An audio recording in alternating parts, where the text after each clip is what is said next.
The European gas industry is entering a new era. What is needed for gas players to remain competitive? The gas market is entering a new era. We really have to face with a new paradigm. But this is not only for Europe, it's internationally as a whole. We have noticed now the markets are changing, and what we notice especially is a higher volatility we need to face with an apparent increase in seasonality, and as well an increased weight of traders, probably following a strategic choice or being more involved in all the value chain. Now we see traders that are getting long-term contracts, are a capacity of takers. Even sometimes they are taking some equity in different projects. So this is a change in the market. And referring to Europe, it's true that what we have noticed, of course, is that with all of this new LNG wave coming from the States, the Henry Hub becoming increasingly a price driver and price reference for Europe and the TTF.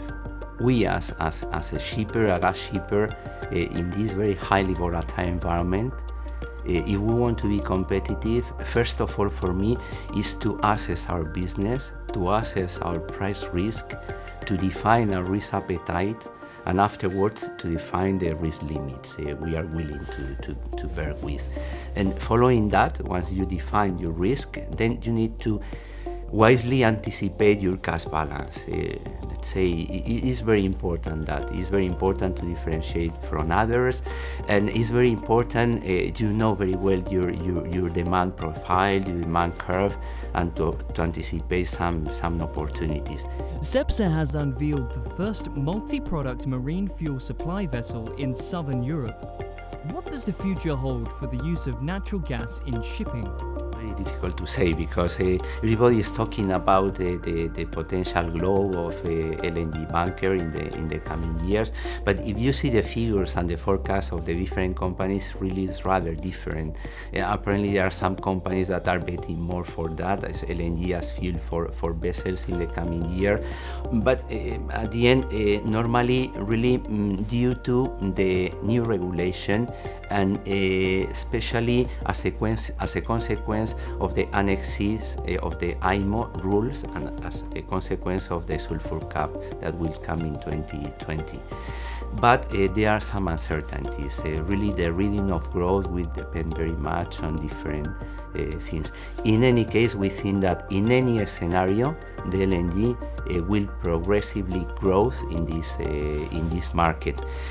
But as I mentioned, there are some uncertainties. We haven't seen yet any FID from many ship owners, from the customers. That is really important. And well, in Spain, for example, companies like Balearia have decided really bet for this technology with some orders. There are some containers vessel ship owners doing exactly the same, but there are some other references that for the time being they are just waiting and see. They don't have a clear landscape of what might happen in the future, and we will see what happens in 2020.